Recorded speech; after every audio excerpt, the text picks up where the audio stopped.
Hey guys, and welcome to the Super Gurus podcast. I'm your host Legoinator, and with me, as always, is my co-host Finn. Hey. This week on the Super Gurus podcast, we are chatting comic book movie fan theories. So you know those fan theories that people made up on Reddit that normally have some string together idea of how the movie has some underneath hidden plots that no one knows about? Yeah, we're covering those today. We'll also be doing news such as The Last Jedi, released as Star Wars 8's title, and Logan trailer 2. Okay then guys, without further ado, let's jump straight into episode 20 of the Super Gurus podcast.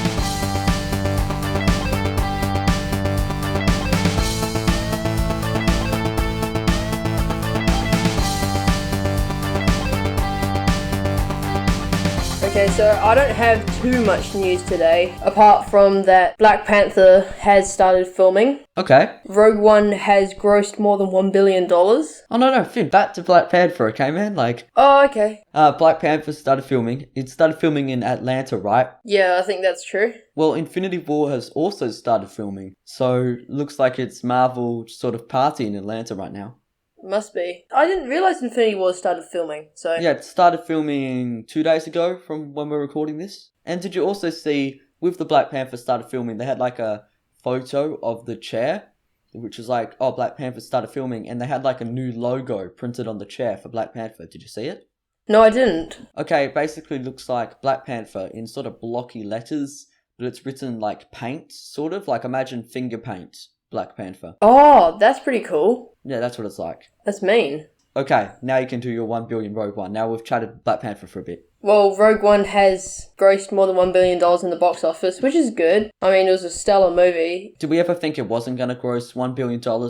It's not Force Awakens $2 billion, but still, $1 billion is nothing to laugh at. Personally, I did like it a lot better than Force Awakens. I think Force Awakens just has that sort of, main cast sort of nostalgia. I think it's the nostalgia factor also coupled with the first Star Wars movie being released in what is it, 15, 20 years or something? So I do think that Rogue One, 1 billion, that's definitely means Disney will definitely be making some more anthology films because $1 billion, that's an achievement. That is a big stack of cash. Yeah. What do you think he'll finish at? I don't know. I'd like to say hopefully 1.5 billion, but I don't know. It's been out for quite a long time, so... Yeah, I was thinking maybe 1.2, 1.3 billion, because I looked on its box office mojo, and it's doing about 1 million a day, which is still pretty good, and they're in there for their theatrical runs are pretty long.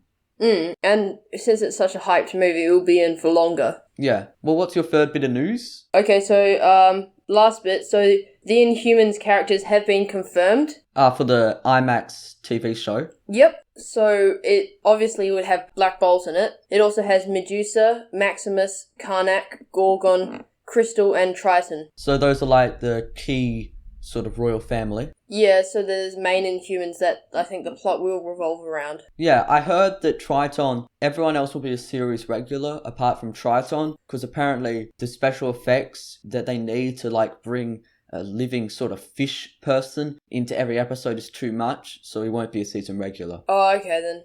Bummer. But we got Black Bolt and Medusa. Where's Lockjaw?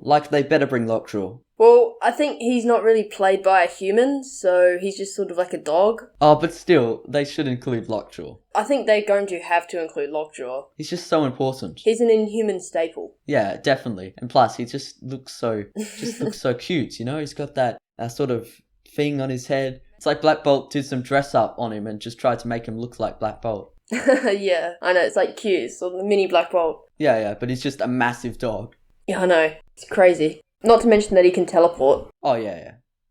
Is that your last bit of news? Yep, that's my last bit of news. Okay, well, I've got my first bit of news is we've been talking a lot about Carrie Fisher's death over these last couple of weeks, wondering firstly what they're going to do with the Star Wars sort of mythos. And last week they said they were negotiating with the estate, and this week Lucasfilm has put out an official statement that says they will not bring Carrie Fisher's Leia back to sort of the screen with CGI. Okay, so that means we will not be seeing her in episode 9. Or they might use recycled footage, how sometimes they can do that? Yeah. Or they might just use who knows, it might be Kylo Ren shoots a ship that she's on, and you see like sort of like a person just acting as Princess Leia with no face just get blown across the room. Yeah, fair enough. Though the thing with with recycling footage, as they did in Rogue One with the starfighting thing, is it's circumstantial.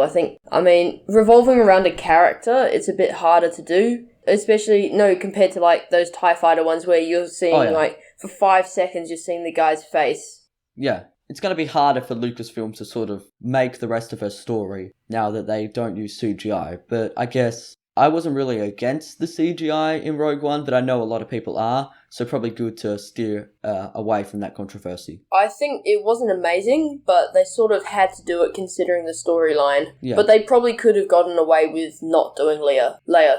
So that's just a piece of an official statement from Lucasfilm. We'll just have to see how it plays out in Episode 8. And Episode 9.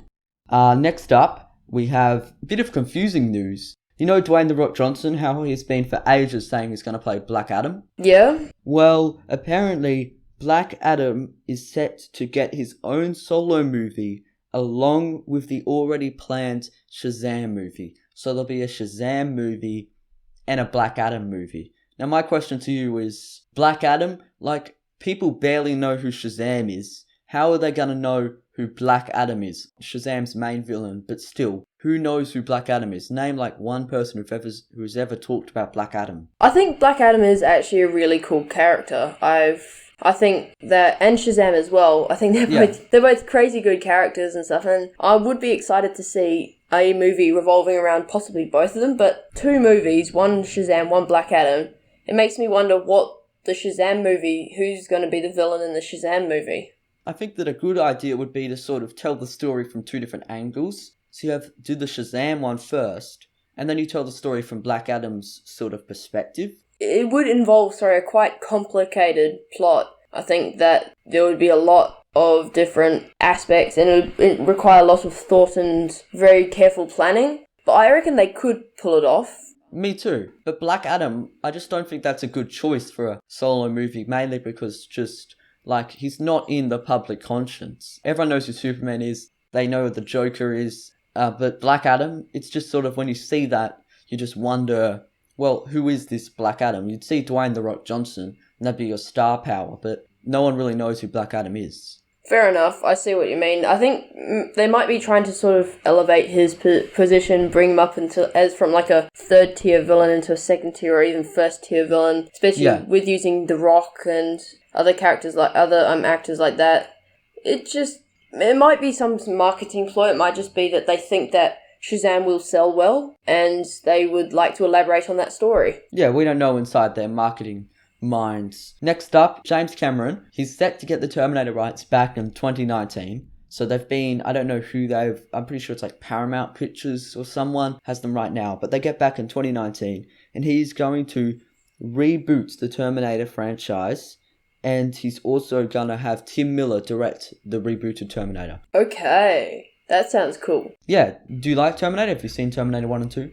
I've seen Terminator 1 and 2. There's a couple more after that I haven't seen. I really like Terminator, actually. They're gonna have to find someone, like, not Arnold Schwarzenegger. I don't think he's going to be sort of right for the job. He's too old now. He is. He fit the bill perfectly in Terminator 5 and 4 and stuff, but... If you're going to redo it, you need to choose someone new who is young and you can use to continue, instead of choosing like an older actor. Like, you need to choose a new sort of Arnold Schwarzenegger type. Yeah, I think, and they could do the same thing for like, what they do for James Bond. They sort of bring up like a person who's not really in the spotlight and bring him to fame and stuff like that. I think it's a good opportunity, and I really like to see another Terminator movie. Me too. I really like the Terminator movies. I think that they're just crazy. Like, if you look at their timeline and their sort of plot holes, they make no sense. But you just sort of have to just look past that. And I'm definitely hyped for a Terminator. Tim Miller, it could be good. And who knows, maybe the Terminator, Dwayne "The Rock" Johnson, he's pretty big. Black Adam, Terminator, yeah, maybe. He's just so big, but I guess he's sort of doing other things. Yeah, maybe. It depends who they can get and sort of what they're looking for, and I think it all comes down to sort of like what they're aiming the movie to be at and sort of what sort of feel they want it. So yeah, and they might not even want a Terminator that big. Like Dwayne The Rock Johnson is just such a massive man. I know, he's absolutely tank. Yeah, I agree. So then I've got a massive piece of news. When I woke up, this has just flooded my YouTube feed, flooded my Twitter feed. I've got Star Wars 8 has been titled, wait for it guys, The Last Jedi. And the opening crawl is also being teased by Rian Johnson. The Last Jedi, it's sort of the last pure Jedi is Luke. Jedi could be plural, you know? Could be Rey and Luke. And Finn.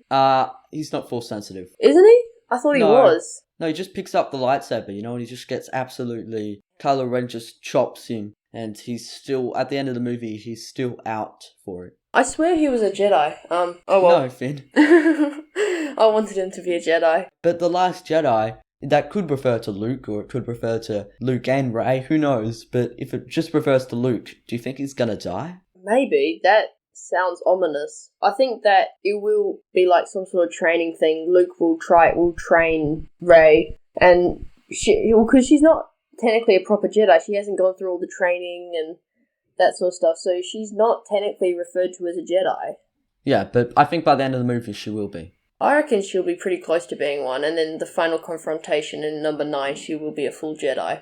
Yeah, but I do think that Luke might die in this trilogy. Yeah, fair enough. I mean, yeah. You never really know. Yeah, and Rian Johnson, he also teased the opening crawl for the movie. Like, he just took a photo of them editing the opening crawl. Okay. Not really much there, but The Last Jedi, I like that title. I think it sounds nice, it sounds cool, but what the internet's really been freaking out about is Finn. The Last Jedi, it's written in red. Yeah, I mean, it's a bit of a break from the norm. I mean, that goldy yellow. Revenge of the Sith is written in red, and so is Return of the Jedi. Oh, okay. I never thought of that. Wait, Revenge of the Sith, Return of the Jedi, they're both the third one in each. And they're written in red. This is dodgy. There's only so much we can make from a title. Like, until we see a trailer, we sort of are just grasping on straws. Fair enough, yeah.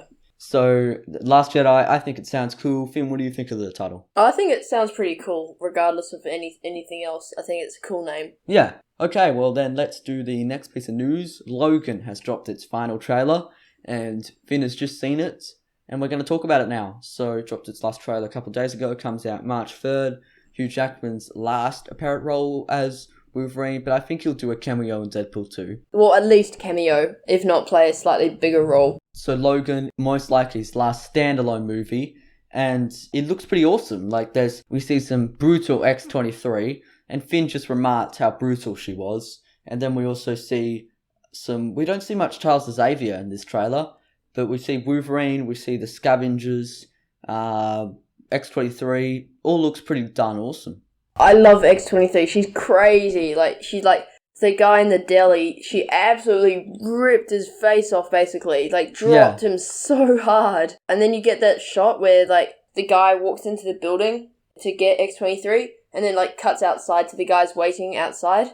And you just hear, the gunshots and the guy screaming. Man, that's so good. She's just so powerful. I think she's really...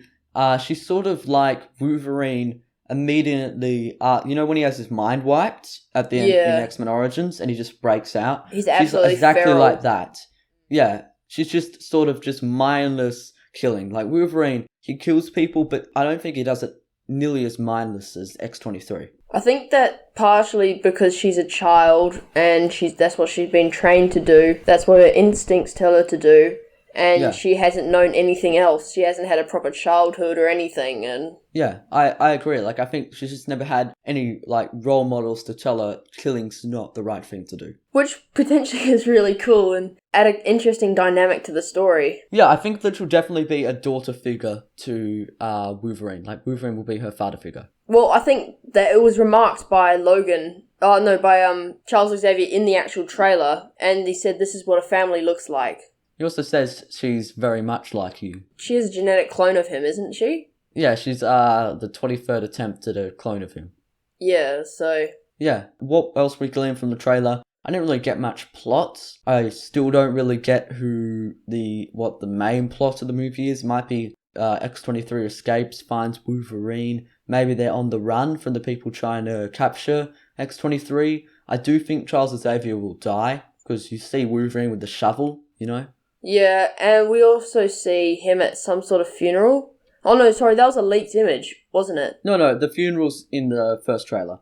Yeah, and we also see references to the other X-Men from the other movies who could possibly be dead at the moment, given the sort of context of everything. And yeah, we don't know. We don't know if they're dead or not. Mm. Who knows? Like, I think the trailer looked pretty darn awesome, and I'm really hyped for Logan. I think it's going to be a great movie. And also what people have been talking about in the trailer is you see Logan hold up those 2 X-Men comics that have, like, the X-Men in them, but they're comics about the X-Men inside the movies about the X-Men. Yeah, it's quite cool. Yeah, it's sort of like, I would say it's a bit fourth wall. It's a small fourth wall break, if not anything just like an Easter egg. But I think it's sort of also partially to do with the X-Men and the sort of general pop culture in the actual canon timeline, and the way that they're portrayed now, and the way that the people look up to them and stuff. Yeah, it's like how we might make sort of like a movie about a World War II event. They're making it about the X-Men. One that comes to mind is Warhorse, something like that. Yeah. Yeah. Or Dunkirk coming out soon with Christopher Nolan. Oh, actually, that looks really good. Yeah, Dunkirk does look really cool. Christopher Nolan, I think that his movies are always really good. But back on track to Logan, the 2 comics, they brought back a writer and an artist who, I can't remember the exact names, but they're really classic X-Men writers and artists, and they brought them back to write those comics. That's cool. And do the art. So it's legitimate art, like it's done by X-Men, well-known X-Men artist. I can't remember his name right now. I remember hearing it, but I just can't remember. Okay, that sounds really cool.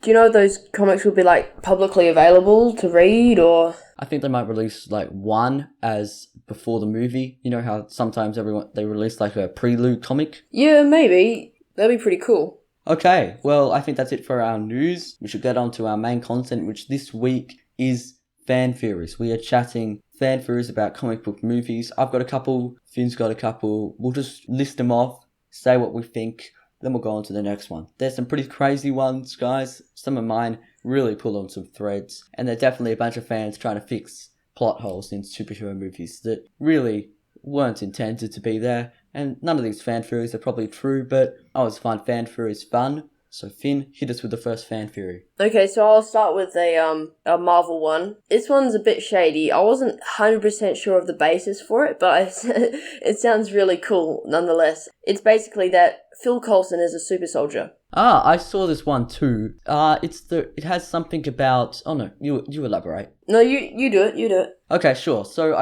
I didn't really read the full article, but it was something about Phil. There was some kid named Phil in Captain America 1. Oh, okay. Didn't you see that part? We must have been reading it on different sites. Must have been, yeah. Okay, well, what my one said about it was that there was some kid named Phil in Captain America, the First Avenger, who you see running along holding a Captain America shield. And what the theory says is that, well, after the first super soldier serum being destroyed, that this Phil... inspired by his hero, like we know Phil Coulson is inspired by Captain America, was inspired to join S.H.I.E.L.D., and then they asked him if he wanted to become a super soldier like his idol from his childhood, and he did become a super soldier, and that's why he can survive all that sort of stuff. That's a bit different to what I read, but yeah, that sounds really good, actually. Because you see some kid from Captain America the First Avenger is running along, and his mum says, Phil, come back inside, and he's carrying like a Captain America shield, and all the timing works pretty well. So who knows, like, this kid could be Phil Coulson, because it makes sense that he would want to be like his idol. That'd definitely be it, yeah. So was that basically what yours was like? Yep, basically. Just missing the Phil kid part? Yeah. Okay, well, I'll hit us with another Marvel theory. I've got one about Loki. So, Loki lost on purpose. The Chitauri invasion? Yes. So, the theory goes that Loki deliberately lost the Chitauri invasion. All he really wanted to do was cause some mischief for the Avengers, and he knew the Battle of New York would be a big deal for them, but for him, it was just a way that he wanted to lose, because then he knew he'd be thrown in an Asgardian prison, like we see that he is thrown in an Asgardian prison, and from there he can manipulate his way to the throne of Asgard, which is exactly what he does in Thor 2: The Dark World. Yeah, so, I also read a similar theory that Loki was commanded by the Illuminati to lose. What? Yeah. Oh, like the Marvel's Illuminati? Yeah. But Iron Man's on the Avengers. Yeah, well, I don't know, I don't think it was, like, the Illuminati as we know it. It's like I can't remember 100%, but it's something like the Illuminati commanded him to lose on purpose, and... Like the MCU's Illuminati? Yeah, I think that we don't know if there is an Illuminati in the MCU, do we? They don't have Charles Xavier, who's one of the members. Black Bolt isn't established yet. They don't have Namor or Reed Richards, so I don't think there'll ever be one. It might be sort of like a bad Illuminati, maybe? Sort of like the current holders of the Infinity Gems or something? Oh, there's like a new Illuminati in the Marvel now who are bad. Something like that, maybe, yeah. So you don't really have the details on this series? No, this is just something I heard. Oh, okay. Well, back to this one, Loki lost on purpose. So it says that, like, he chose to lose, like, by himself, just so he could get to the throne of Asgard. And I think that this is an alright theory, but I think that it's probably not true. Like, Loki wanted to take over New York, and I don't think that he deliberately wanted to lose just to end up in an Asgardian prison. I don't think he would have gone through that entire rigmarole to do that. I think that he would have done something a slightly bit less risky and stuff. Yeah, definitely. My next one? Yep. I'll do another one. This is from the Marvel Universe. Marvel Cinematic Universe. It's a theory going around that there are 2 Infinity Gauntlets. It's the one from the Thor trophy room and the one that we know. So we see one in the Asgardian vault, and one that Thanos picks up, and they actually correspond to 2 different hands. Yeah. So it's like the Marvel Ultimates. Yeah. Because, you know, in the Marvel Ultimate Universe, how there's 2 Infinity Gauntlets? Yeah. So we don't know if this is on purpose or this is just like an accidental, like, oops, we did this wrong sort of thing. Yeah. But it poses some interesting questions about whether there's 2 sets of Infinity Gems or whatever, and... Yeah, I think that it's more likely that the one in Odin's vault, it's not an editing error, but it's just a replica. That's what I was thinking too. At least one of them's a fake. I think it's the one in Odin's vault. Yeah, I reckon the one in Odin's vault would be... like a replica. Like maybe he thinks it's real, but it's just a replica. Yeah. Well, there's no real way to test it without the Infinity Stones, so... Yeah, so maybe he just thinks that he has the Infinity... maybe he... because, you know, his vault is there to sort of safeguard all the most powerful artifacts. Maybe he thinks he has the Infinity Gauntlet, but then he finds out that he doesn't. Yeah. Yeah, so... I like that theory, but I don't think it's true. I think that just really confused moviegoers. They'd be like, what? 10 gems? What's going on? No, it would be 12 gems. Yeah, they'd be like, what is this? Are we going to have to wait another 10 years for Infinity War? Fair enough. Okay, then. I've got a DC one, so DC EU. I've got Bruce Wayne has his nightmares. You know how he has so many nightmares in BVS? Yeah. A result of prolonged exposure to Scarecrow's fear toxin. So Batman, he's been crime fighting for at least 20 years. So he's probably had to fight, you know, the Scarecrow a couple times. Yeah. And the theory goes that what if the fear toxin, long exposure, has caused Batman to, you know, naturally have fear-induced sort of dreams. And those dreams are what we see in BVS. That's actually a good theory. I haven't heard it before, but it seems pretty good. And, I mean, it's got a good basis and everything. It could also be just not just from the, from being exposed to the fear toxin, but just being exposed to all that dark and gloomy and nasty stuff. Just being around it, and that sort of being a good person, he fears it. Like, deep down he fears it, and that's what gives him the nightmares. What do you mean, the dark and gloomy stuff? Well, just like being a crime fighter, he would see all this horrific stuff. So you mean it's more like you'd say the dreams are more of a mental, like sort of like a mental condition. It's his subconscious And, like, I mean, he's a good person. Yeah. And so he's trying to tell himself to stay, his subconscious is telling himself to stay away from that stuff. Yeah, I like this Scarecrow one, though. I see your theory there, but I really do like this Scarecrow one. I think that it's a really, like, nice twist, because we know Scarecrow, like, in the show Gotham, you know how that kid that's so good, yeah. Yeah. You know what I'm talking about, where he has those, that he tries to conquer his fear, but instead he ends up seeing crows for the rest of his life. Yeah. Yeah, it could be something like Batman sort of has that now. He's had so much exposure to it that now he has hallucinations like the Scarecrow does. Yeah. Okay, well, that's it for that theory. Finn, what is your next theory? What's your third theory? Well, so my third theory is a Star Wars theory. So straying a bit off comic book movies, but doesn't matter. Well, it sort of is a comic book movie. Star Wars is a comic, and it's become a comic after. Yeah, I know, but still. Yeah. So this is stemming from the fact that everyone in the Skywalker saga is, like, connected via family and blood and everything. Yeah. So you can basically tell where this is going, but it says that Luke is Rey's father. Oh, a Rey's parents theory. I've heard so many of these. Elaborate on the theory. There's no elaboration to be done. It's Luke is Rey's father. But, like, when would he have Rey as a child? Like, would he go? Is it that sometime during the Jedi Order he falls in love with someone and has Rey? Maybe. I don't know. It wouldn't have been, because how much time is there between number 6 and number 7? I'm pretty sure it's 30 years.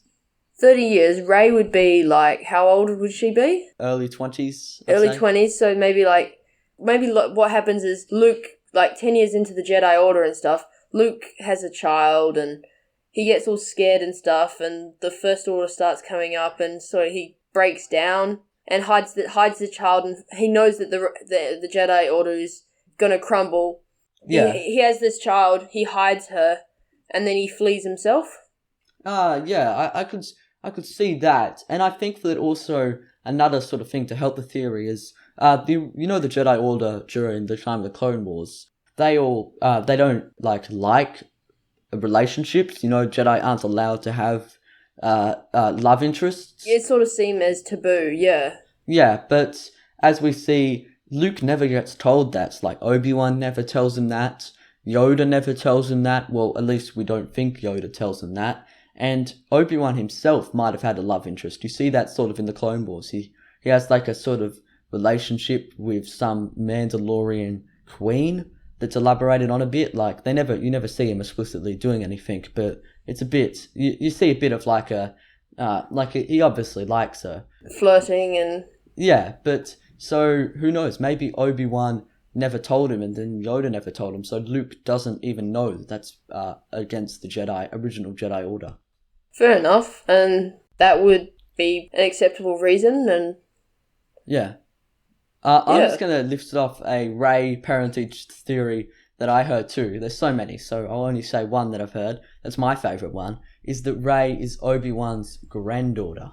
Obi-Wan, okay, so... So the timing goes that Obi-Wan, sometime on Tatooine, he's sort of fallen out of his Jedi ways. You know how he sort of does that on Tatooine? Like, he's fallen out of his Jedi ways, and he falls in love with someone. He has a daughter, or a daughter or a son, some sort of child, and then the child goes on to travel the galaxy, and they also have a child, and that child is Rey, and then somehow she ends up on Jakku. Yeah, I think it's a bit too far. I reckon it's a bit too far-fetched for me, and it wouldn't really link in the way that, like, Darth Vader is Luke's son, and... Yeah. No, Darth Vader is Luke's father, sorry, and that kind of stuff, and... Yeah, personally, I just think that Rey is just a no one. I sort of want it to be that way. Like, I think the Skywalker lineage, it's done. Sort of Kylo Ren is that Skywalker lineage. I think that just Rey needs to be just someone, just no one. It could always be possible that she just gets the Force, but... I've got three more theories. I'll just list off one of them real quick. So, I've got another DC theory, believe it or not. Finn, you know how Lois Lane in BVS, she always seems to be being able to be saved, no matter where she is. Superman just seems to be able to figure out where she is and just save her. Pretty unbelievable that he can hear her scream from across the other side of the globe. So how about, instead, Lois Lane is a telepathic metahuman who reaches out telepathically to Superman to tell him that she is in danger. And how about even more than that, she doesn't know that she's a telepathic metahuman, so she's subconsciously reaching out to him. Telepathic metahuman, what? Yeah, I see how that works, but, I mean, I sort of have a counter theory that, Superman is, intimately involved with her and stuff, so he would be, constantly keeping tabs on her, and he would, constantly know where she is and that sort of stuff. Yeah, that's what I think too. I think this telepathic metahuman theory is just not true. DC's not going to make Lois Lane a telepathic metahuman. It's just not true, but I think it's fun to think about. But, yeah. It's fun to have, yeah. I'll go on to the my next theory before we do our final theory, which is actually the same. Me and Finn have the same final theory. My next theory is X-Men Origins Wolverine is an in-universe anti-mutant propaganda film.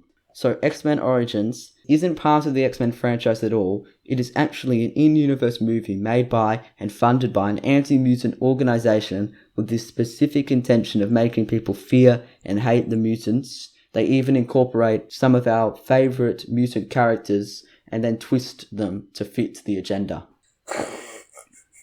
That is utter BS, my friend.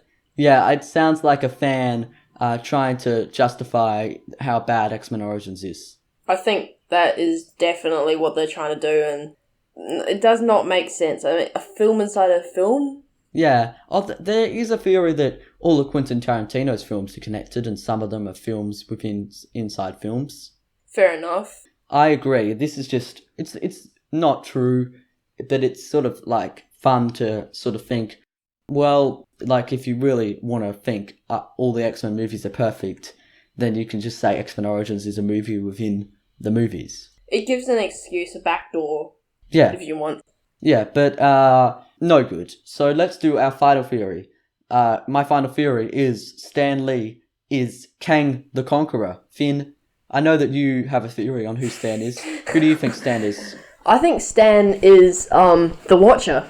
Or Wuatu the Watcher. Yeah. I heard that theory, and I knew that you would probably do it, so I tried to choose one that was a bit more obscure, that don't as many people have. I'll just give my reasoning for Kang first. So, Stan Lee is Kang the Conqueror. So we know that Stan Lee has appeared across timelines, across movies, and even across universes. And even's in video games, he's in the Big Hero 6, he's in the X-Men universe, he's all over the place. So how about Kang the Conqueror?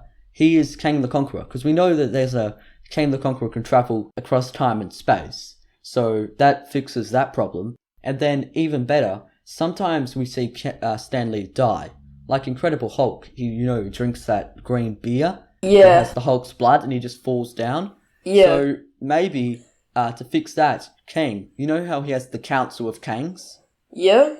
How about every Stan Lee cameo is a Kang the Conqueror, but a different one?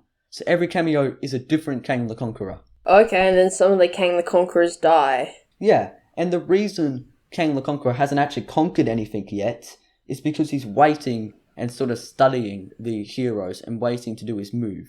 And he's been travelling across time and space to study different versions of them and stuff. That's a pretty good theory. I know, I like it a lot. I like the Watcher one too. He's there, he's observing, he's watching, I have to admit though, yours does a better job of explaining Stan Lee's cameo in The Incredible Hulk where he dies after drinking the guava juice. Yeah, plus the whole... I think there's one flaw in the Watcher one. Stan Lee doesn't seem to watch anything. He's pretty oblivious half the time. You know that Amazing Spider-Man 2 cameo? Where there's the Lizard and Spider-Man behind him? Oh no, it's Amazing Spider-Man 1. He doesn't watch them at all. And then sometimes he'll just be, Doctor Strange, for example. He's sitting in the bus, reading a book. And then Doctor Strange smashes on the window and he doesn't notice. I just don't think he does enough watching to be the Watcher. Yeah, fair enough. Maybe that's just the sort of charm. It's sort of when we catch the Watcher, he's not watching. He's sort of... Yeah. But he knows what's happening? Yeah, sort of. What if in that book, he's got it's like an image of he's reading the story of what's happening at the moment.